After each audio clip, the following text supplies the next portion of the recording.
সাবেক প্রধানমন্ত্রী শেখ হাসিনার সন্তান সজীব ওয়াজেদ জয়ের যে সাক্ষাৎকারটি আল জাজিরাতে প্রচারিত হয়েছে মাত্র কয়েক ঘন্টা আগে, তা নিয়ে এর মধ্যে বেশ তোলপাড় শুরু হয়েছে। এবং একথা সত্য, সজীব ওয়াজেদ জয়ের যতগুলো সাক্ষাৎকার এ পর্যন্ত অন্তত আমার চোখে পড়েছে, তার মধ্যে এই সাক্ষাৎকারটি যথেষ্ট ম্যাচিউরড বলে মনে হয়েছে আমার কাছে। দর্শক, একটি সাক্ষাৎকার সম্ভবত অনেক হিসাব নিকাশ পাল্টে দিতে পারে, অনেক হিসাব নিকাশ উল্টে যেতে পারে, অনেক ইকুয়েশন এখন নতুন করে আপনাকে তৈরি করতে হতেও পারে।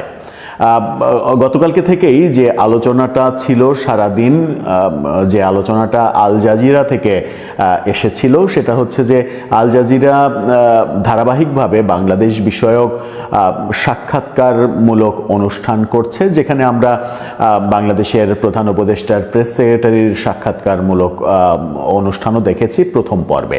দ্বিতীয় কিস্তিতেই তারা উপস্থিত করেছে ক্ষমতাচ্যুত সাবেক প্রধানমন্ত্রী শেখ হাসিনার। আপনারা এই ভিডিওর টাইটেলেই বুঝতে পারছেন যে এই সাক্ষাৎকার থেকে মানে বেশ বোমা ফাটানো কিছু ইনফরমেশন বের হয়েছে, যার মধ্যে একটা, শেখ হাসিনা আওয়ামী লীগ থেকে, রাজনীতি থেকে অবসর নিচ্ছেন। কিন্তু কেন হচ্ছে সেই প্রেক্ষাপট, কোন কোন ঘটনার ধারাবাহিকতায় সেই ব্যাপারগুলো এলো, সজীব ওয়াজেদ জয় আল জাজিরার সাংবাদিককে কিভাবে মোকাবেলা করলেন, সেটা একটা মানে যারা এই সাক্ষাৎকারটা গত ভোরবেলা, বাংলাদেশ সময় গত ভোর 4:30টায় আল জাজিরা থেকে প্রচারিত হয়েছে, লাইভ টেলিকাস্ট হয়েছে। এরপরে হয়তো আগামীকালকে আল জাজিরা ইংলিশ ইউটিউব চ্যানেলে সেটা আপলোড করা হবে। যারা গত ভোরে দেখতে পেরেছেন সজীব ওয়াজেদ জয়ের এই সাক্ষাৎকারটা, তারা হয়তো ঠিকই টের পেয়েছেন যে আল জাজিরার সাংবাদিকের পক্ষ থেকে একের পর এক সজীব ওয়াজেদ জয়ের দিকে বাউন্সার ছোড়া হয়েছে, ইয়র্কার ছোড়া হয়েছে, গুগলি ছোড়া হয়েছে, ফুল লেন্থ বল ছোড়া হয়েছে, একটাও শর্ট পিচ বল নেই, একটাও মানে আপনার স্ট্যাম্পের বাইরে ওয়াইডে বল নেই যে আপনি ঠিকঠাকভাবে ব্যাট চালিয়ে সেগুলোকে ছক্কা হাঁকাতে পারবেন। কিন্তু যতগুলো ইয়র্কার ছোড়া হয়েছে আল জাজিরার পক্ষ থেকে, রীতিমতো ব্যাটসম্যানকে বোল্ড করেই ছাড়বেন এরকম পণ নিয়ে সাংবাদিক একের পর এক ইয়র্কার ছাড়লেন, গুগলি ছাড়লেন, আমাদের কাটার মাস্টার মোস্তাফিজের মতো কাটার ছাড়লেন, কিন্তু এত বল করলেন, একটা বলে ব্যাটসম্যান সজীব ওয়াজেদ জয়কে একটু হিমশিম খেতে হয়েছে। সেই বলটা প্রচণ্ড রকমের ইয়র্কার বল ছিল, সেটা কোনো মতে তিনি ঠেকিয়ে দিয়েছেন। বাকি সমস্ত বল বুদ্ধিমত্তার সঙ্গে খেলে বোলারকে বোকা বানিয়েছেন। এই সাক্ষাৎকারটা কেন যেন মনে হলো যে এই সাক্ষাৎকারটা নতুন এক সজীব ওয়াজেদ জয়কে চিনিয়ে দিল। এত অভিযোগ, এত তথ্য উপাত্ত ঘেটে আল জাজিরা সজীব ওয়াজেদ জয়ের সাক্ষাৎকারের জন্য বসেছিল, কিন্তু শেষ পর্যন্ত আল জাজিরা কি জয়কে কাবু করতে পারলো, নাকি এক ধরনের ব্যাটসম্যান জয়ই বোলার আল জাজিরার সাংবাদিককে হয়রান করে ছাড়লেন? সেই ব্যাপারটা একটা খুবই মানে দৃষ্টিনন্দন ব্যাপার হতে পারে যদি সাক্ষাৎকারটা আপনারা দেখেন। বহু অভিযোগের জবাব দিয়েছেন নিজের মতো করে। কোনো জবাব হয়তো আমার আপনার পছন্দ হবে, কোনো জবাব পছন্দ হবে না, এটাই স্বাভাবিক। কিন্তু সেখান থেকে আমরা অনেকগুলো তথ্য পেলাম, অনেকগুলো তথ্য তার দিকে যেগুলো ছুড়ে দেয়া হলো, সেই ছুড়ে দেয়া প্রশ্নের উত্তরগুলো স্বাভাবিকভাবে দিতে পারা একটা ক্ষমতাচ্যুত দলের প্রধানের ছেলে হিসেবে স্বাভাবিকভাবে সবগুলো উত্তরের মোকাবেলা করা, এটা কিন্তু একটা বড় ব্যাপার ছিল। কি বললেন সজীব ওয়াজেদ জয়, তার মায়ের অবসরের ব্যাপারটা সহ আরো অনেক বিষয় উঠে এসেছে এই সাক্ষাৎকারে। প্রায় 30-40 মিনিটের এই সাক্ষাৎকার অনুষ্ঠানে বহু কথা বলা হয়েছে, একটা সেকেন্ড গ্যাপ দেওয়া হয়নি। একটা প্রশ্ন থেকে আরেকটা প্রশ্নের মাঝে যে মানে নিঃশ্বাস নেয়ার যে স্কোপটা, সেই স্কোপটা পর্যন্ত দেয়া হয়নি। চলুন একটু জেনে দেখি সজীব ওয়াজেদ জয় আল জাজিরার সঙ্গে সাক্ষাৎকারে কি কি কথা বললেন আর কোন একটা বিশেষ পয়েন্টে তিনি একটুখানি কাবু হয়ে গেলেন। দর্শক, বলছিলাম আল জাজিরায় সজীব ওয়াজেদ জয়ের সাক্ষাৎকার প্রচার করা হলো গত ভোরবেলা। আল জাজিরা বাংলাদেশের ডেমোক্রেসি নিয়ে, বাংলাদেশের সমসাময়িক প্রেক্ষাপট নিয়ে ধারাবাহিক সাক্ষাৎকারমূলক অনুষ্ঠান প্রচার করছে। প্রথম কিস্তিতে আমরা আমাদের প্রধান উপদেষ্টা প্রফেসর ইউনূসের প্রেস সেক্রেটারি শফিকুল আলমের সাক্ষাৎকার দেখেছি, তার অনেক কথা শুনেছি। এবার শেখ হাসিনা পুত্র সজীব ওয়াজেদ জয়কে তারা এনেছিল এবং জয়ের ইন্টারভিউ নেওয়ার জন্য আল জাজিরার টিম আমেরিকায় জয়ের বাড়িতে গিয়েছিল। এই ইন্টারভিউটা নেওয়া হয়েছে জয়ের আমেরিকার যে বাড়ি, সেই বাড়িতে। সেখানে তুমুল বাগবিতণ্ডা হলো সাংবাদিক এবং জয়ের মধ্য দিয়ে। সেই বাগবিতণ্ডা মানে দেখার মতো একটা বাগবিতণ্ডা। আক্রমণ করা হচ্ছে, আক্রমণের জবাব দেওয়া হচ্ছে, প্রতি উত্তর দেওয়া হচ্ছে, আবার পাল্টা আক্রমণ করা হচ্ছে। ইন্টারভিউয়ের মজাই আসলে এখানে। ইমেলে ইন্টারভিউ নেয়া কিংবা লিখিত প্রশ্ন দিয়ে সেই প্রশ্নের উত্তর নেওয়াতে আসলে কোনো মজা নেই, আবার সেগুলো পড়ে কিংবা দেখেও কোনো মজা নেই যেমন মজা আছে এরকম লাইভ ইন্টারভিউতে। সজীব ওয়াজেদ জয়ের সঙ্গে আল জাজিরার সাংবাদিকের এই তুমুল তর্কযুদ্ধে যে সকল বিষয়গুলো আসলো সামনে, সেগুলো নিয়ে একটু আলাপ করব। সেই সাক্ষাৎকারের একটা ছবি আপনারা দেখে নিতে পারেন। সেই দুজন মুখোমুখি বসে কথা বলছেন এবং দুজনেরই মানে পোস্টটা একই রকম। দুজনই পায়ের উপরে পা তুলে যেন দুই ব্রিটিশ সামনাসামনি কথা বলছে কিংবা দুই আমেরিকান সামনাসামনি কথা বলছেন, এরকম একটা ভাব তাদের মধ্যে ছিল। যে প্রসঙ্গগুলো আসলো তার মধ্যে আসলো জুলাই আন্দোলনে গুলি চালানোর নির্দেশের কথা। জুলাই আন্দোলন যেটা হলো সেখানে শেখ হাসিনা গুলি চালানোর নির্দেশ দিয়েছিলেন, সেই নির্দেশ দেওয়ার কথা আসলো। সজীব ওয়াজেদ জয় তিনি বলতে চাইলেন যে তার মা গুলি চালানোর নির্দেশ দেননি। খণ্ডিত অডিও প্রচার করা হয়েছে, অর্থাৎ গুলি চালানোর নির্দেশের যে অডিও প্রচার করা হয়েছে সেটা নাকি খণ্ডিত অডিও, যার পুরো অডিওটা তার কাছে সংরক্ষিত রয়েছে। আল জাজিরা যদি চায় তাহলে পুরো অডিওটা আল জাজিরাকে তিনি দিতে পারেন। সেটা শুনলে ভুলটা ভেঙে যাবে যে আদতে শেখ হাসিনা কি বলতে চেয়েছেন, কি বোঝাতে চেয়েছেন, আর ওই খণ্ডিত কাটপিস দিয়ে কি বোঝানো হয়েছে। সজীব ওয়াজেদ জয় বলতে চাইলেন যে তার মা কখনোই গুলি চালানোর নির্দেশ দেয়নি। তিনি বলছেন যে তিনি বলেছেন এগেনস্ট মিলিটেন্ট ব্যবস্থা নিতে, অর্থাৎ মিলিটেন্ট যে অ্যাক্টিভিটিস ছিল সেই অ্যাক্টিভিটিসের বিরুদ্ধে ব্যবস্থা নিতে, অর্থাৎ যারা থানা আক্রমণ করছে, থানা পুড়িয়ে দিচ্ছে, কিংবা পুলিশকে আক্রমণ করছে, পুলিশকে মেরে ফেলছে, কিংবা সরকারি বিভিন্ন জায়গায় আগুন দিয়ে দিচ্ছে, তাদেরকে যদি স্বাভাবিকভাবে প্রতিহত করা না যায় তাহলে তার পুলিশ তাদেরকে যেন যে কোনোভাবে প্রতিরোধ করে, সেরকম একটা নির্দেশনা দিয়েছিলেন। যেটা তিনি বলতে চাইলেন সেটা আইনের মধ্যে, আইনের ব্যত্যয় নয়। এবং তিনি যেটা মজার ব্যাপার যেটা বলার চেষ্টা করলেন, দাবি করছেন, সেটা হচ্ছে শেখ হাসিনা যদি হত্যার নির্দেশ দিতেন, সত্যি সত্যি যদি হত্যার নির্দেশ দিতেন, তাহলে আজকে পর্যন্ত তিনি প্রধানমন্ত্রী থাকতেন, তিনি ক্ষমতাচ্যুত হতেন না। তিনি সেই হত্যার নির্দেশটা দেননি বলে, তিনি অনেক ক্যাজুয়ালিটি যেন না হয় সেটা চেয়েছেন বলেই তিনি আজকে প্রধানমন্ত্রী নেই, সেই দাবি জয় করলেন। জয় বললেন জাতিসংঘের যে রিপোর্ট 1400 জন মারা যাওয়ার যে রিপোর্ট, সেই রিপোর্ট একটা বায়াসড রিপোর্ট, সেই রিপোর্টের কোনো গ্রহণযোগ্যতা নেই। সেটা একটা পরিকল্পিত রিপোর্ট। সরকার, প্রফেসর ইউনূস সরকার থেকে যে তথ্য দেওয়া হয়েছে সেই তথ্যই জাতিসংঘ প্রচার করেছে। জাতিসংঘ কোনো পক্ষের কোনো কথা শোনেনি, আওয়ামী লীগের সঙ্গে কথা বলেছে কিন্তু আওয়ামী লীগের কোনো কথা তাদের রিপোর্টে দেয়নি। এমনকি জাতিসংঘ যে 15ই আগস্ট পর্যন্ত বলেছে যে 1400 জন মারা গেছে, সেই 15ই আগস্ট পর্যন্ত যদি ধরা হয় তাহলে 5 থেকে 15ই আগস্ট পর্যন্ত এই সময়ে যে মানুষগুলো মরল, 500-600 মানুষগুলো মরল, তিনি 500-600 কিভাবে বলছেন?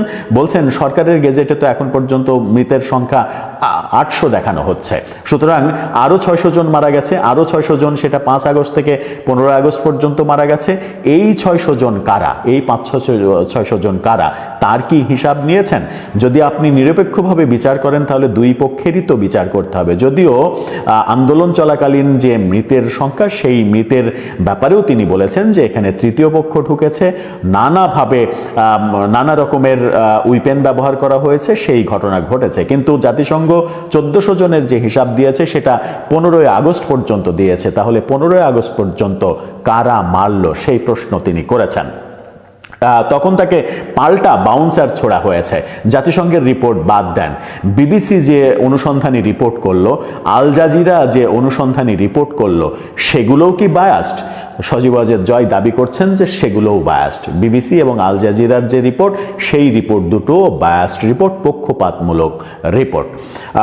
তিনি বলছেন যে তাকে প্রশ্ন করা হয়েছিল যে আবু সাইদ যে চরিত্রটা বিখ্যাত হয়েছে জুলাই আন্দোলনে, যার মৃত্যুর কারণেই আন্দোলনটা আরও বেশি বেগবান হয়েছে, সেই আবু সাইদ সম্পর্কে তিনি বলছেন আবু সাইদ গুলিতে মারা যায়নি, পুলিশের গুলিতে আবু সাইদ মারা যায়নি, এবং আবু সাইদ মারা যাওয়ার পর তবুও আমার মা তাদের পরিবারের সঙ্গে দেখা করেছে, তাদেরকে ডেকেছে, তাদেরকে সমস্ত ধরনের আশ্বাস দেওয়া হয়েছে এর বিচার হবে, এবং আমার মা কিন্তু বিচার বিভাগীয় তদন্ত কমিশন গঠন করে দিয়েছিল।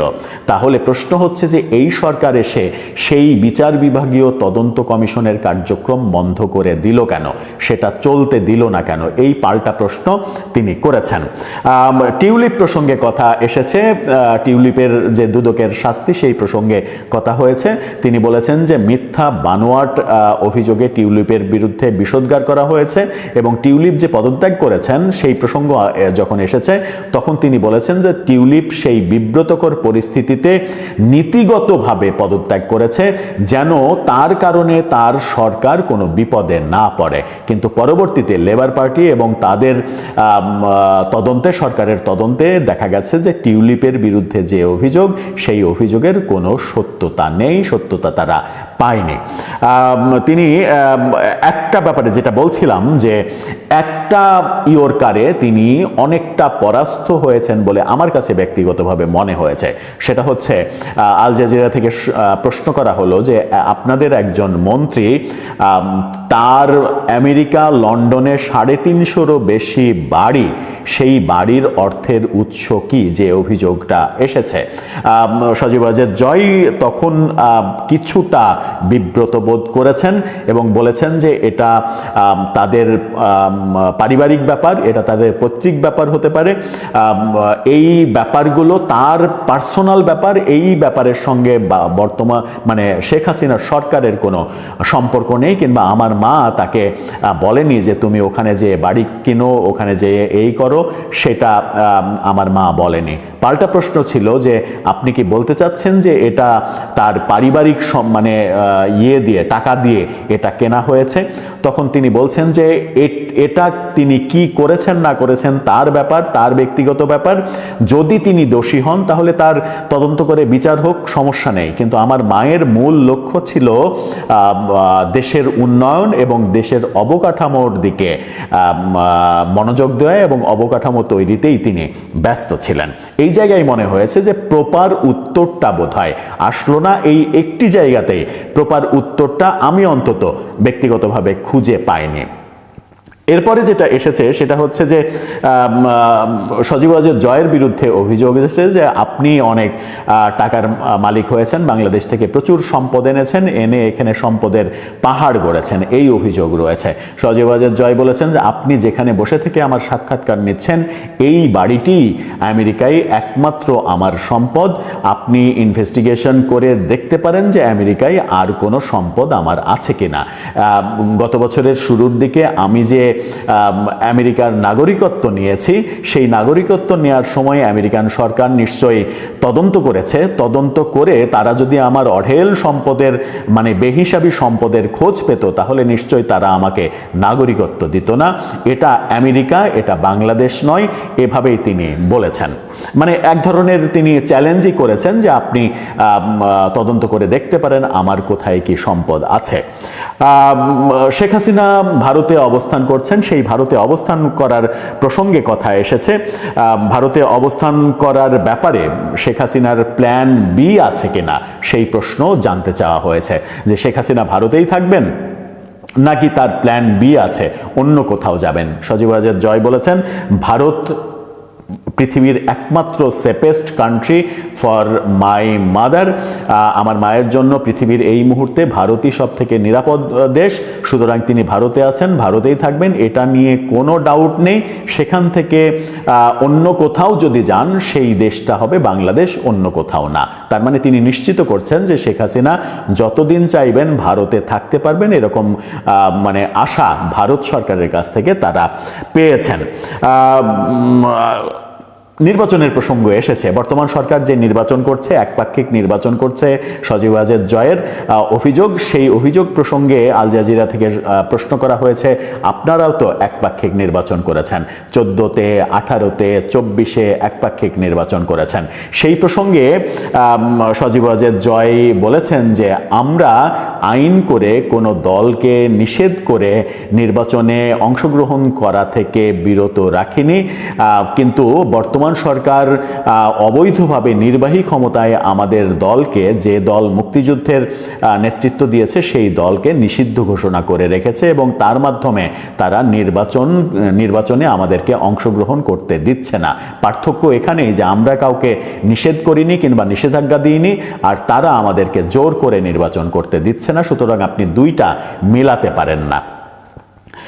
দল নিষিদ্ধ করার কারণ প্রসঙ্গে এসেছে যে আওয়ামী লীগকে যে নিষিদ্ধ করা হয়েছে, আওয়ামী লীগের কার্যক্রম যে নিষিদ্ধ করা হয়েছে, এটার দায় অনেকটা সজীব ওয়াজেদ জয়ের। এটা বলা হয়েছে আল জাজিরার পক্ষ থেকে যে এটা মূলত আপনাদের কারণে এবং বিশেষ করে আপনার কারণেই এই ঘটনাটা ঘটেছে। কারণ আপনি রয়টার্সকে সাক্ষাৎকারে বলেছেন যে নির্বাচন করতে না দিলে সহিংসতা হবে, ঢাকা শহরে সহিংসতা সৃষ্টি করা হবে। এই অভিযোগ যখন করা হয় তখন তিনি বলেছেন, আমি বলেছি আওয়ামী লীগের নির্বাচনে অংশগ্রহণের ব্যাপারে যদি কোনো সহিংস প্রতিবন্ধকতা তৈরি করা হয় তাহলে আমরাও বসে থাকব না, আমাদের নেতাকর্মীরাও বসে থাকবে না, তিনি এটা বলেছেন। অর্থাৎ এই যে মানে রয়টার্সের সঙ্গে সাক্ষাৎকারে তিনি সত্যিই বলেছিলেন যে প্রয়োজনে সহিংসতা হবে, এরকম কথা বলেছেন। সেটার যুক্তি হিসেবে তিনি বলছেন যে আওয়ামী লীগকে নির্বাচনে অংশগ্রহণ করতে না দেওয়ার ব্যাপারে যদি কোনো সহিংসতা কিংবা মবের সৃষ্টি করা হয় তাহলে আওয়ামী লীগও বসে থাকবে না। তিনি এটা বলেছেন যে কিন্তু আমরা এই মুহূর্তে কোনো সহিংসতার আলাপ করছি না কিংবা সহিংসতার কথা ভাবছিও না, সেটা এই মুহূর্তে বাংলাদেশে আমাদের ক্যাপাসিটির মধ্যেও নেই। আমরা এই মুহূর্তে যেটা ক্যাম্পেইন করছি সেটা হচ্ছে না ভোটের, মানে নির্বাচন বয়কট করার ক্যাম্পেইন করছি। আমরা কোনো নির্বাচনের পক্ষে বিপক্ষে নেই, আমরা চাইছি নির্বাচন বয়কট করব, আমরা নির্বাচনে অংশগ্রহণ করব না, এটাই এই মুহূর্তে আমাদের ক্যাম্পেইন। তিনি বলেছেন যে আওয়ামী লীগ 15 বছর অভূতপূর্ব উন্নয়ন করেছে, বাংলাদেশের অবকাঠামোগত উন্নয়ন যেটা নজিরবিহীন, বাংলাদেশের ইতিহাসে কখনো হয়নি। কিন্তু আওয়ামী লীগের 15 বছরের উন্নয়নের বিপরীতে বর্তমান সরকারের 1.5 বছরের দিকে আপনি তাকান, উন্নয়নের পরিবর্তে ধ্বংস করা হয়েছে, প্রতিটা জিনিস ধ্বংস করা হয়েছে। এখানেই আওয়ামী লীগের থেকে বর্তমানকে আপনি পার্থক্য করতে পারবেন এবং একেবারে পরিষ্কার পার্থক্য বোঝা যাবে যে কে ভালো আর কে মন্দ। আওয়ামী লীগ কি রাজনীতিতে ফিরবে, এই প্রশ্ন তাকে করা হয়েছে যে আওয়ামী লীগ কি রাজনীতিতে ফিরতে পারবে। তিনি বলেছেন যে দেশের 50% মানুষ আওয়ামী লীগকে সমর্থন করে, সেই যে আওয়ামী লীগ মুক্তিযুদ্ধের নেতৃত্ব দিয়েছে সেই আওয়ামী লীগ ফিরবে, সেই ফেরার পথে কে ঠেকাবে। মানে কে ঠেকাবে আওয়ামী লীগকে আওয়ামী লীগের ফেরার ব্যাপারে? যে দলটাকে দেশের 50% মানুষ সাপোর্ট করে, যে দল মুক্তিযুদ্ধের নেতৃত্ব দিয়ে এই দেশটাকে স্বাধীন করার নেতৃত্ব দিয়েছে, দেশটাকে স্বাধীন করেছে, তারা যদি ফিরতে চায় তাহলে কারা ঠেকাবে? তিনি বলেছেন লেটস ওয়েট। তিনি জাস্ট অপেক্ষা করতে বলেছেন, যে এখন জাস্ট অপেক্ষা কিছু সময়ের। গুরুত্বপূর্ণ কথা সেটা হচ্ছে যে যেটা বলছিলাম সেই কথাটা একটু শেষে বলি, তার মায়ের রাজনীতির কথা। তার আগে বিচারের প্রসঙ্গ এসেছে। বর্তমান যে শেখ হাসিনার বিচার হচ্ছে সেই বিচারের প্রসঙ্গে তিনি বলেছেন যে এই বিচারটা পুরোটাই প্রহসনের বিচার, এটা একটা ক্যাঙ্গারু কোর্ট, এবং তিনি বলছেন যে যে বিচার সংবিধান মানে না এবং সংবিধানের বাইরে গিয়ে আইন পরিবর্তন করে এই বিচার করছে এই সরকার, এই সরকারের মন গড়া বিচার, এবং যে বিচারে আমার মা নিজের পক্ষে আইনজীবী পর্যন্ত নিয়োগ করতে পারেননি। এই প্রসঙ্গে সবথেকে গুরুত্বপূর্ণ প্রসঙ্গে এবার আসি। তাকে প্রশ্ন করা হয়েছিল যে আওয়ামী লীগ যখন ফিরবে তখন কি আপনার মায়ের নেতৃত্বেই ফিরবে? সজীব ওয়াজেদ জয় স্পষ্ট কোনো ধরনের রাগঢাক না করে তিনি বলেছেন নো, শি ইজ ওল্ড, মা অবসর নিচ্ছেন। আওয়ামী লীগই ঠিক করবে তাদের পরবর্তী নেতা কে হবে। তার মানে সজীব ওয়াজেদ জয়ের এই যে আল জাজিরার সাক্ষাৎকার, সেই আল জাজিরার সাক্ষাৎকারে আমার ইস্যুতে একটা, যেটা বললাম যে একটা বলে তিনি কিছুটা পরাস্ত হয়েছেন, ওটা একটা ইম্পর্টেন্ট ব্যাপার। বাকি দুইটা ইম্পর্টেন্ট তথ্য এখানে রয়েছে। সেটা হচ্ছে যে তিনি দাবি করছেন যে শেখ হাসিনা গুলি চালানোর নির্দেশ দেননি, যদি নির্দেশ দিতেন তাহলে তিনি আজকে পর্যন্ত এই মুহূর্তে বাংলাদেশের রাষ্ট্র ক্ষমতায় থাকতে পারতেন। এই দাবিটা করেছেন, যেটা একটা ইম্পর্টেন্ট পার্ট। আর সব থেকে বেশি ইম্পর্টেন্ট পার্ট হচ্ছে আওয়ামী লীগের রাজনীতি থেকে শেখ হাসিনার অংশগ্রহণের সমাপ্তি ঘটে যাচ্ছে, অর্থাৎ Sheikh Hasina chapter the end. Awami লীগের যারা তৃণমূল কিংবা আওয়ামী লীগের নেতাকর্মী যারা এখনো মানে ভরসা করছেন যে শেখ হাসিনার নেতৃত্বেই আওয়ামী লীগ ফিরবে, শেখ হাসিনার নেতৃত্বেই আবার আওয়ামী লীগ ঘুরে দাঁড়াবে, শেখ হাসিনাই আবার পরবর্তীতে নির্বাচনে অংশগ্রহণ করবেন, এবং কেউ কেউ এই স্বপ্নও দেখছেন যে শেখ হাসিনাই আবার প্রধানমন্ত্রী হবেন, তাদের জন্য খারাপ খবর হচ্ছে শেখ হাসিনা রাজনীতি থেকে অবসর নিচ্ছেন। তিনি আওয়ামী লীগের নেতৃত্বে আর থাকছেন না। যদি বাংলাদেশে ফেরার মতো পরিস্থিতি হয় তাহলে আওয়ামী লীগের সদস্য হিসেবে ফিরবেন, আওয়ামী লীগের সভাপতি হিসেবে তিনি ফিরবেন না। তার মানে নতুন নেতৃত্ব আওয়ামী লীগের আসছে, আর সেই নতুন নেতৃত্ব কি নিশ্চিত করেই সজীব ওয়াজেদ জয়? আমার মনে হয় যে এর বিকল্প এই মুহূর্তে আওয়ামী লীগের হাতে আর নেই। কারণ যদিও বর্তমান সরকার কিংবা বর্তমান রাজনৈতিক প্রেক্ষাপটের চাওয়া হচ্ছে আওয়ামী লীগ শেখ পরিবার মুক্ত হয়ে ফিরুক, তাতে হয়তো অনেকের আপত্তি থাকবে না, কিন্তু আওয়ামী লীগ শেখ পরিবার মুক্ত হয়ে ফিরবে না, এটাও সত্য কথা। যদি ফেরার সুযোগ কখনো পায় তাহলে শেখ পরিবারের নেতৃত্বেই তারা ঐক্যবদ্ধ হবে, এবং সেটা সম্ভবত পরবর্তী নেতৃত্ব সজীব ওয়াজেদ জয়ের কাঁধেই যাচ্ছে। আল জাজিরার এই সাক্ষাৎকারের স্টিল ছবি যখন কালকে বিকেলের পর থেকে সামাজিক যোগাযোগ মাধ্যমে ছড়িয়ে পড়তে থাকে, তখন কিন্তু এই সজীব ওয়াজেদ জয়ের বসার ভঙ্গির সঙ্গে বঙ্গবন্ধুর এর আগের ঐতিহাসিক বসার ভঙ্গির তুলনা করে আওয়ামী অ্যাক্টিভিস্টরা অনেকভাবে জয়কে বঙ্গবন্ধুর সঙ্গে তুলনা করেও ফেলেছেন। অর্থাৎ আওয়ামী লীগের নেতাকর্মীরা এক ধরনের বোধহয় এই ছবি থেকে এক ধরনের মানসিক চেঞ্জ তৈরি করতে শুরুই করেছেন যে আওয়ামী লীগের পরবর্তী নেতৃত্বের ভার সজীব ওয়াজেদ জয়ের কাঁধেই যাচ্ছে। তার চাইতেও গুরুত্বপূর্ণ ব্যাপার সেটা হচ্ছে যে আল জাজিরার মতো মিডিয়ার সাক্ষাৎকারে কোনো ধরনের কোনো বিরতি ছাড়া, কোনো ধরনের কোনো ক্যামেরার কাট ছাড়া একের পর এক উপর্যুপরি প্রশ্ন বাণে বিদ্ধ হওয়ার পরেও সজীব ওয়াজেদ জয় যেভাবে নিজের স্ট্রেংথ বজায় রাখতে পেরেছেন, ঘাবড়ে যাননি, এটা কিন্তু একটা মোটা দাগে বলা যেতে পারে যে নেতৃত্বের গুণ হয়তো তার মধ্যে তৈরি হচ্ছে। সজীব ওয়াজেদ জয়ের ট্যালেন্ট নিয়ে কোনো মানে তার শত্রুদেরও কোনো আপত্তি থাকার কথা নয় যে তিনি ট্যালেন্টেড, কিন্তু বাংলাদেশের রাজনীতির জন্য তিনি উপযোগী কিনা কিংবা বাংলাদেশের রাজনীতিতে তিনি দায়িত্ব নিলে কিছু করতে পারবেন কিনা এই দ্বিধা যাদের ছিল তারা বোধহয় এই সাক্ষাৎকারটা সরাসরি ভিডিওটা সরাসরি দেখলে তাদের সেই ধারণাগুলো পাল্টে যেতেও পারে। এখন প্রশ্ন হচ্ছে যে এই নির্বাচনে আওয়ামী লীগ অংশগ্রহণ করতে পারছে না, এটাই সত্য। নতুন সত্য আমরা জানলাম, শেখ হাসিনা যাকে আন্তর্জাতিক অপরাধ ট্রাইব্যুনাল থেকে মৃত্যুদণ্ডের রায় দেওয়া হয়েছে তিনি আওয়ামী লীগের নেতৃত্বে থাকছেন না, তিনি রাজনীতি থেকে অবসর নিচ্ছেন। তাহলে আওয়ামী লীগ কবে ফেরার সুযোগ পাচ্ছে কিংবা আদৌ ফেরার সুযোগ পাবে কিনা সেটাই এখন কোটি টাকার প্রশ্ন। সব মিলিয়ে আওয়ামী লীগ বিভিন্ন দিকে বিভিন্ন ব্যাপার নিয়ে জনগণের কাছে সরি টরে বলে একটা প্রক্রিয়া যদি তৈরি করতে পারে তাহলে হয়তো তারা ফিরতেও পারে এবং খুব দ্রুতই ফিরে আসতে পারে, এবং সেই দ্রুত ফিরে আসার প্রেক্ষাপট তৈরি হবে হয়তো বর্তমান রাজনীতির নানা ব্যর্থতার মাধ্যমে। আসসালামু আলাইকুম। সাবেক প্রধানমন্ত্রী শেখ হাসিনার সন্তান সজীব ওয়াজেদ জয়ের যে সাক্ষাৎকারটি আল জাজিরাতে প্রচারিত হয়েছে মাত্র কয়েক ঘন্টা আগে, তা নিয়ে এর মধ্যে বেশ তোলপাড় শুরু হয়েছে। এবং একথা সত্য, সজীব ওয়াজেদ জয়ের যতগুলো সাক্ষাৎকার এ পর্যন্ত অন্তত আমার চোখে পড়েছে তার মধ্যে এই সাক্ষাৎকারটি যথেষ্ট ম্যাচিউরড বলে মনে হয়েছে আমার কাছে। যদিও আল জাজিরার সাংবাদিক শ্রী নিবাসন জৈনের কোনো কোনো প্রশ্নের উত্তরে খানিকটা হলেও দুর্বলতা লক্ষ্য করা গেছে। এই সাক্ষাৎকারে বাংলাদেশের বর্তমান রাজনৈতিক পরিস্থিতি, 2024-এর জুলাই আগস্টের আন্দোলন, আওয়ামী লীগের ভূমিকা, দলের ভবিষ্যৎ, দলের নিষিদ্ধকরণ, নির্বাচন বয়কট, দুর্নীতির অভিযোগ সহ অনেক বিষয় উঠে এসেছে। অনেক প্রশ্নের উত্তর সজীব ওয়াজেদ জয় ফেস করেছেন এবং আমার কাছে খুবই সিগনিফিকেন্ট মনে হয়েছে এই সাক্ষাৎকারটিকে।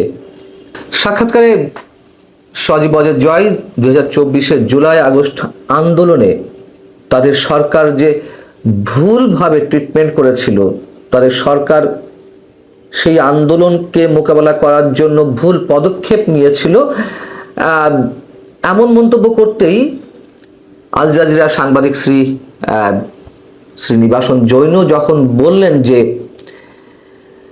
যেখানে অভিযোগ রয়েছে শত শত নিরস্ত্র আন্দোলনকারীকে নিরাপত্তা বাহিনী হত্যা করেছে এবং তা করা হয়েছে শেখ হাসিনার নির্দেশে, সেখানে এটাকে মিসহ্যান্ডেল বা ভুলভাবে সামলানো বিষয়টা অনেক হালকা শব্দ ব্যবহার করা হয়ে যায় না।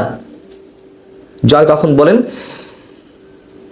এখানে আমার মা কোনো প্রকার নির্দেশ দেননি কাউকে হত্যা করতে। যদি আমার মা আন্দোলনকারীদের হত্যা করতে চাইতেনি তাহলে তিনি এখনো ক্ষমতা থাকতেন, তাকে বাংলাদেশ ছেড়ে চলে যেতে হতো না, বরং বাংলাদেশ ছাড়তে হয়েছে। তিনি আর কোনো রক্তপাত দেখতে চাননি। যদি এ ধরনের কথা এর আগেও শেখ হাসিনা নিজেও বলেছেন, সজীব ওয়াজেদ জয়ও বলেছেন। সজীব ওয়াজেদ জয় এখানেও যদি বলছেন যে তখন পরিস্থিতি খুবই সহিংস ছিল এবং কিছু পুলিশ অতিরিক্ত বল প্রয়োগ করেছিল, এ কথা সত্য। তার জন্য বেশ কিছু পুলিশ কর্মকর্তাকে সাসপেন্ড করা হয়েছিল, বিচার বিভাগে তদন্ত কমিটি গঠন করা হয়েছিল এবং আবু সাইদের পরিবারের সাথে দেখা করে তদন্ত জবাবদিহিতার প্রতিশ্রুতিও আমার মায়ের পক্ষ থেকে দেওয়া হয়েছিল। শেখ হাসিনার যে অডিও ক্লিপ নিয়ে বেশ তোলপাড় হলো, বিবিসি আল জাজিরাতে একই ধরনের প্রায় রিপোর্ট করা হলো, সেটির সূত্র ধরে শ্রী নিবাসন জৈন তিনি বলছেন যে আল জাজিরা এবং বিবিসির কাছে একটা ক্লিপ রয়েছে যে লেথাল ওয়েপেন ব্যবহার করতে বলা হয়েছিল। জয় তার উত্তরে বলছিলেন যে সেই রেকর্ডটি আমার কাছেও আছে, বরং আল জাজিরা এবং বিবিসিতে সেই বক্তব্যের খণ্ডিত অংশ প্রচার করা হয়েছিল এবং অবশ্যই লিথাল ওয়েপেন ব্যবহার করতে বলা হয়েছিল। তার কারণ তখন সন্ত্রাসীদের অস্ত্রের গুলিতে অনেক নিরীহ মানুষ নিহত হচ্ছিলেন, শত শত পুলিশ কর্মকর্তাকে হত্যা করা হচ্ছিল, দেশের জাতীয় সম্পদ ধ্বংস করা হচ্ছিল। দেশের জাতীয় সম্পদ রক্ষা করতে এবং সশস্ত্র সন্ত্রাসীদের প্রতিহত করতেই প্রয়োজনে লিথাল ওয়েপেন ব্যবহার করার নির্দেশ দিয়েছিলেন আমার মা। এবং সেই আন্দোলনকে কেন্দ্র করে যখন জাতিসংঘের যে রিপোর্টটি আমাদের সামনে এসেছে আরো বছর দেড়েক আগে বা 13 মাস আগে, সেই রিপোর্ট প্রসঙ্গে আল জাজিরার পক্ষ থেকে বলা হলো যে যেখানে 1400 মানুষকে হত্যা করা হয়েছে, সাথে সাথে সজীব ওয়াজেদ জয় সেটিকে প্রত্যাখ্যান করলেন। আমি মনে করি যেটি অবশ্যই সজীব ওয়াজেদ জয়ের এই আনসারটি ঠিকই আছে, এবং যেটি আমিও গত প্রায় 1 বছর ধরে ক্রমাগতভাবে বলে আসছি যে কিভাবে এই রিপোর্টটিকে সরকার মিসইউজ করছে। কারণ সজীব ওয়াজেদ জয়ও এই কথা বলেছেন যে সেখানে যে 1400 মানুষের হত্যাকাণ্ডের কথা বলা হয়েছে 2024-এর 15 আগস্ট পর্যন্ত, 5 আগস্টের পরে তো আর সরকার ছিল না, তাহলে 5 আগস্টের পরে যে মানুষরা হত্যাকাণ্ডের শিকার হয়েছেন, যেখানে সরকার বলেছে 832 জন জুলাই আগস্ট আন্দোলন নিহত হয়েছে, বাকি 500 প্রায় 68 জন, তাদের হত্যাকাণ্ডের বিচার কোথায়? সে হত্যাকাণ্ডগুলোর দায় কাদের কাঁধে? এবং বরং আমরা যে ন্যায় বিচার চেয়ে এসেছি, যে যেভাবেই হত্যা করুক, যার যতটুকু দায় আছে অবশ্যই সবার সমান বিচার হতে হবে, ন্যায় বিচার হতে হবে। কিন্তু এই সরকার বিক্ষোভকারীদের দায় মুক্তি দিয়েছে তাদের দ্বারা হত্যার বিষয়গুলো থেকে। শ্রী নিবাসন জৈন একটা পর্যায়ে শরীফ ওসমান হাদির বিষয়টিও টানলেন এবং তিনি প্রশ্ন করলেন যে শরীফ ওসমান হাদি একজন যুব নেতা, সাবেক ছাত্র নেতা, তিনি হত্যাকাণ্ডের শিকার হলেন এবং বাংলাদেশ সরকারের পক্ষ থেকে, বাংলাদেশের প্রশাসনের পক্ষ থেকে আওয়ামী লীগকে দায়ী করা হচ্ছে। তখন চমৎকার একটি আনসার দিয়েছেন সজীব ওয়াজেদ জয় যে দেখুন, এর সঙ্গে আওয়ামী লীগের জড়িত থাকার তো প্রশ্নই ওঠে না। কে শোটার, কে গুলি করেছে আমরা তার কিছুই জানি না। তবে আমি সুন্দর বলছি এখানেই, যদি সত্যিই বাংলাদেশে হত্যাকাণ্ডের রাজনীতি করার সক্ষমতা এই মুহূর্তে আওয়ামী লীগের থাকতো, তাহলে এই সরকার এখনো পর্যন্ত দাঁড়িয়ে থাকতে পারতো না, অর্থাৎ ডক্টর ইউনূস সরকার এই মুহূর্ত পর্যন্ত টিকে থাকতে পারতো না।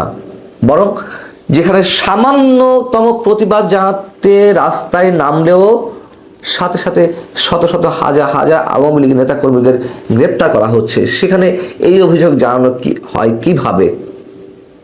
আওয়ামী লীগের ভুল ভ্রান্তি প্রসঙ্গে সজীব ওয়াজেদ জয় বেশ ধরি মাছ না ছুঁই পানি টাইপ উত্তর দিয়েছেন। তিনি বলেছেন যে আমাদের সরকার অবশ্যই ভুল করেছে, অনেক ক্ষেত্রে আমাদের সরকারের লোকেরা বাড়াবাড়ি করেছে। আমি নিজেও তাদের উপরে খুশি ছিলাম না, ব্যক্তিগতভাবে মনে করি আমাদের সরকারের লোক যারা এই ধরনের কাজের সঙ্গে জড়িত ছিল তাদের বাড়াবাড়ি ছিল এবং তাদের জবাবদিহিতার আওতায় আনা উচিত ছিল। এই প্রসঙ্গে তিনি মন্তব্য করে আবার বলছেন, অথচ দেখুন আবার গত 1.5 বছরের দিকে তাকান, বর্তমান সরকার কি করছে। পরিস্থিতি অনেক খারাপ, অর্থনীতি ভেঙে পড়েছে, আইন শৃঙ্খলা নেই, সন্ত্রাসীরা তাল মিলিয়ে চলছে, আর আছে কারচুপি, সম্পূর্ণ কারচুপি করা প্রহসনের নির্বাচন। শাক দিয়ে তো মাছ ঢাকা যায় না, তাই না? এই সরকার কি করছে তা আমরা ক্রমাগতভাবে বলছি। আওয়ামী লীগ 15.5 বছরে যে না করেছে তার চেয়ে অনেক বেশি 17 মাসে এই সরকার অনেক ধরনের অন্যায় অপরাধমূলক কর্মকাণ্ড করে ফেলেছে, মানুষের সঙ্গে প্রতারণা করেছে। কথা যেমন সত্য, আবার এটিকে উদাহরণ হিসেবে টেনে আওয়ামী লীগ কোনোভাবেই পারে না তাদের 15.5 বছরের যত ধরনের অভিযোগ রয়েছে তাদের বিরুদ্ধে সব অ্যাভয়েড করতে। আল জাজিরার পক্ষ থেকে মন্তব্য করা হয়েছে যে আওয়ামী লীগকে যে নিষিদ্ধ করা হয়েছে সেটি অগণতান্ত্রিক এবং এটি সব দিক থেকেই বিশ্বের নানান ধরনের মানবাধিকার সংগঠনের পক্ষ থেকে সমালোচিত হচ্ছে। তবে আওয়ামী লীগ অতীতে নির্বাচনে কারচুপি, সহিংসতা ও প্রতিষ্ঠান দখলের অভিযোগে অভিযুক্ত। আওয়ামী লীগের সবাই নির্বাচন কমিশন সহ সব ধরনের প্রতিষ্ঠান কুক্ষিগত করা হয়েছে, নিয়ন্ত্রণে নেওয়া হয়েছে। জয় বলেছেন আওয়ামী লীগ কখনো কোনো দলকে নিষিদ্ধ করেনি। জামাতে ইসলামী নিষিদ্ধ হয়েছিল বা তার দলের নিবন্ধন বাতিল করা হয়েছিল তৃতীয় কোনো ব্যক্তির আবেদনের পরিপ্রেক্ষিতে আদালতের মাধ্যমে। এবং যেহেতু জামাতের যে গঠনতন্ত্র সেটি আমাদের সংবিধানের সাথে সাংঘর্ষিক ছিল, এই জন্যই আদালত সেটিকে নিষিদ্ধ করেছিল। নির্বাচন কমিশনকে আমরা নিয়ন্ত্রণ করিনি, নির্বাচন কমিশন একটা সার্চ কমিটির মাধ্যমে গঠিত হয়েছিল। এই অ্যান্সারগুলো আমার কাছে ভালো লাগেনি। কিভাবে জামাতের নিবন্ধন বাতিল করা হয়েছিল সেগুলো আমরা জানি। আবার নির্বাচন কমিশন যে কক্ষিগত করা হয়নি, ব্যবহার করা হয়নি, এটা একটা সার্চ কমিটির মাধ্যমে গঠিত হয়েছিল বিধায় পুরোপুরি একেবারে শতভাগ স্বচ্ছতার সঙ্গে নির্বাচন কমিশন কাজ করেছে। সেটি হুদা কমিশন হোক বা রকিব কমিশন হোক কিংবা হাবিবুল আওয়াল কমিশন হোক, এ কথা বলে পার পেয়ে যাওয়ার কোনো কারণ নেই। আমরা তো দেখেছি নির্বাচন কমিশন কতটা তুলপি বাহক হিসেবে কাজ করেছে এবং বর্তমান নির্বাচন কমিশনার যে কতটা স্বাধীনভাবে কাজ করতে পারছে বা পারবে সেটি নিয়েও নিশ্চয়ই আমরা সন্দেহের বাইরে নেই কেউ। এবং যখন প্রশ্ন করা হলো যে আওয়ামী লীগ ছাড়া নির্বাচন হলে তা প্রতিহত করা হবে এবং তার জন্য অনাকাঙ্ক্ষিত কিছু হলে তার দায় সরকারের, সজীব ওয়াজেদ জয়ের এই মন্তব্যটা কি সহিংসতার হুমকি নয়? আপনারা জানেন যে কিছুদিন আগে রয়টার্সকে, আন্তর্জাতিক বার্তা সংস্থা রয়টার্সকে দেয়া একটি সাক্ষাৎকারের একটি অংশে সজীব ওয়াজেদ জয় এই মন্তব্যটি করেছিলেন। তখন জয় বলছেন যে আমি সহিংসতার হুমকি দেইনি, বলেছি যে দমন পীড়ন হলে সহিংসতা হবে। আমরা সহিংসতা চাই না। কোণঠাসা কাউকে করে রাখলে কি হয়? আমাদের তো অংশগ্রহণের অনুমতি দেওয়া হচ্ছে না, এখন কেন সহিংসতা হচ্ছে? আমি হুমকির কথা বলছি, কাউকে কোণঠাসা করলে তাদের তো তখন আর কোনো বিকল্প থাকে না। এবং তিনি আরও খানিকটা ক্লিয়ার করার চেষ্টা করছেন যে আমি বলেছি যদি আন্দোলনে বল প্রয়োগ করা হয়, দমন করা হয়, তাহলে সহিংসতা হবে। আমি আন্দোলনকারীদের আক্রমণ করতে বলিনি। আপনি সম্ভবত শব্দ নিয়ে খেলা করছেন, শ্রীনিবাসন জৈনের উদ্দেশ্যে বলছিলেন। এবং বিগত নির্বাচনগুলো যে কারচুপি, সেই জায়গায় যে জয়ের মন্তব্যগুলো তিনি স্মার্টলি বক্তব্য উত্তর দেওয়ার চেষ্টা করেছেন, কিন্তু আমি বলি যে খানিকটা দুর্বলতাও ছিল। 2018 সালের নির্বাচনের আগে আমেরিকার বিভিন্ন সংস্থা সহ বিভিন্ন জরিপে উঠে এসেছে যে বিপুল ভোটে আওয়ামী লীগ জিতবে। এটা সজীব ওয়াজেদ জয় বলছেন। আমরা এই কারণে কোনো ধরনের কোনো অনিয়ম চাইনি। প্রশাসনে এমন কিছু লোক ছিল যারা এটি নিজেরাই করেছিল, অর্থাৎ দিনের ভোট রাতে। আমার মা এবং আমি একটি দলের পক্ষ থেকে আমরা ক্ষুব্ধ ছিলাম। এটি কোনো কথা হলো? ক্ষুব্ধ ছিলেন, ব্যবস্থা নেননি কেন? কোনো যারা জড়িত ছিল তাদের বিরুদ্ধে কোনো অ্যাকশন নেওয়া হয়নি কেন? বরঞ্চ আমরা দেখেছি 2018 এবং 2024 নির্বাচনের পরে এইসব নির্বাচন রিগিং এর সাথে যারা জড়িত ছিল তাদেরকে পুরস্কৃত করা হয়েছে। এ কথা তো অ্যাভয়েড করা যাবে না। এবং আসন্ন নির্বাচন প্রসঙ্গে 12 ফেব্রুয়ারি যে নির্বাচন হওয়ার সম্ভাবনা রয়েছে, সেটিকে সজীব ওয়াজেদ জয় পুরোপুরি স্টেজ ড্রামা, মঞ্চস্থ নাটক হিসেবে বর্ণনা করেছেন। এবং তিনি বলেছেন যদি আপনি এখন কি ঘটছে তা দেখেন, এই পর্যবেক্ষকরা এখন কিছু বলছে না কেন? মানে 2024, 2018 যে নির্বাচনগুলো, সেগুলো নিয়ে তো কম সমালোচনা হয়নি। এই নির্বাচন নিয়ে এখন কেন দেশে বিদেশে অবজারভাররা কোনো কথা বলছে না? খুবই যৌক্তিক কথা এটি আমার কাছে। এখন তো নির্বাচনের সংজ্ঞাই তারা চেঞ্জ করে দিয়েছে। ইউরোপীয় ইউনিয়ন, জাতিসংঘ, যুক্তরাষ্ট্র তারা 2024 7 জানুয়ারি নির্বাচনের আগে বলেছিল যে সব দলের অংশগ্রহণের সমন্বয়েই একটি নির্বাচনকে অংশগ্রহণমূলক বলা যায়। এখন এসে তারা বলছে যে জনগণ ভোট দিতে পারলে সেটা অংশগ্রহণমূলক নির্বাচন। তাহলে শেখ হাসিনা কি দোষ ছিল? এ কথা আমি আগেও বলেছি, প্রশ্ন তুলেছি যে শেখ হাসিনার কাছেও অংশগ্রহণমূলক নির্বাচনের সংজ্ঞাটি ছিল এরকমই যে মানুষ ভোট দিতে পারলেই সেটি অংশগ্রহণমূলক নির্বাচন। কে নির্বাচন বয়কট করলো বা কে অংশগ্রহণ করলো সেটি বড় কথা নয়। সজীব ওয়াজেদ জয় সারা দেশে আওয়ামী লীগের নেতাকর্মীদের যে আটক করা হচ্ছে, এর মধ্যে কারাগারে 30 জন আওয়ামী লীগের নেতাকর্মী নিহত হয়েছেন, নির্যাতন, এইসব অভিযোগ তুলে ধরেছেন। সংখ্যালঘুদের উপরে নির্যাতনের কথা তিনি তুলে ধরেছেন। এবং সহিংসতা প্রশ্নে তিনি আবারও বলছেন যে এই অবস্থায় আওয়ামী লীগ সহিংসতা জড়ায় কিভাবে, এবং বাংলাদেশের পুলিশ সবকিছু দায় চাপাচ্ছে আওয়ামী লীগের উপরে। আওয়ামী লীগের ভবিষ্যৎ প্রসঙ্গে তিনি কথা বলেছেন। তিনি বলেছেন যে আওয়ামী লীগ দেশের সবচেয়ে বড় পুরানো দল, যার 40 থেকে 50% জনসমর্থন এখনো পর্যন্ত রয়েছে। এবং তার মা যেহেতু বৃদ্ধা হয়ে গেছেন, তার বয়স বাড়ছে, তাকেই যে সারা জীবন এই দলে হাল ধরে থাকতে হবে, নিশ্চয়ই তেমনটি নয়। এই কথাটি অবশ্যই অনেক ইঙ্গিতবাহী বক্তব্য। সব মিলিয়ে আমার কাছে বেশ ভালো লেগেছে সজীব ওয়াজেদ জয়ের এই সাক্ষাৎকারটি।